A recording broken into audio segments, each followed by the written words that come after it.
There's a new game mode in Clash Royale that might save the game. Let me explain. So anybody that's been a fan of this channel for a while now knows that we were very critical of Clash Royale since the last update. Clash Royale has been dying for a very long time, or at least on a very steep downward trajectory. Clash Royale has been on a huge downward trajectory for a long time now, and they had an opportunity to save the game. But they completely failed. The Phoenix was an absolute tragedy. After 2 emergency nerfs, had to nerf it a 3rd time.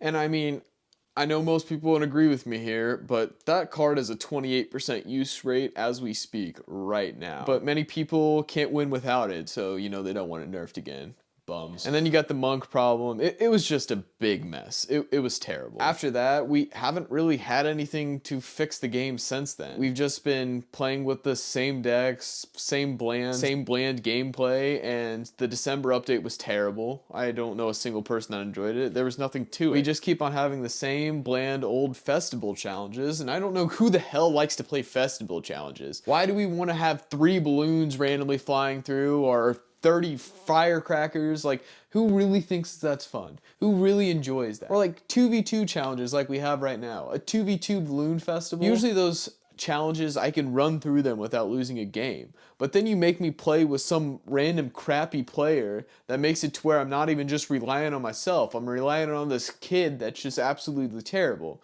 which is annoying. I have to sit there for an hour playing with a whole bunch of random players just to get the almighty prize at the end, a nice golden chest. We get 800 gold and 13 rare cards for sitting there for an hour. That is the most exciting thing I've ever seen in my life. But Supercell might have done something right.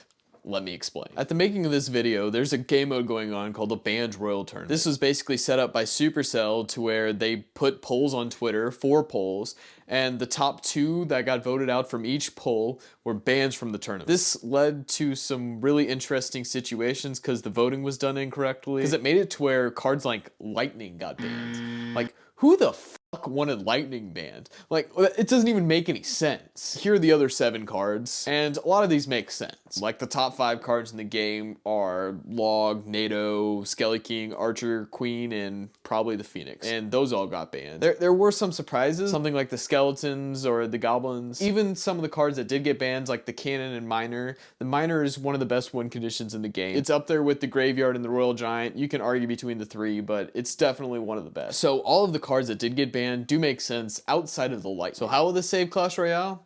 Well, it's pretty simple. It just adds variety. In Clash Royale, we've had a problem for a while now. After that bad update, we just played Phoenix every single time. Like, why don't you just drop 7 Phoenixes on the ground? Because you're going to automatically win. And ever since the Phoenix and the Monk got nerfed, we've just been playing the same exact meta decks over and over and over again. It's not like anything's getting nerfed into the ground. It's not like there's this new unforeseen deck coming out, because there's no reason to. You just see Splash Yard, 3.3 RG, Hog Earthquake. You just see your main decks over and over again, and there's no reason for people to change them. And the Clash Royale tournament makes it to where people can change it, or people have to change it. There are many people that do one-trick win conditions, and if you ban their win condition, they have to try something else. They might find a cool different deck. There are multiple decks that's going to come out of these kind of tournaments because people are going to have to try new things. It might not just change a whole deck, but it might change, like, oh, you're going to use Phoenix in Splash Yard instead of Baby Dragon. Or we're going to use the actual Wizard instead of the Ice Wizard. It's just simple changes like that that might pop out. People might figure it out. In all reality, it's just a much needed change to Clash Royale that's really refreshing to see.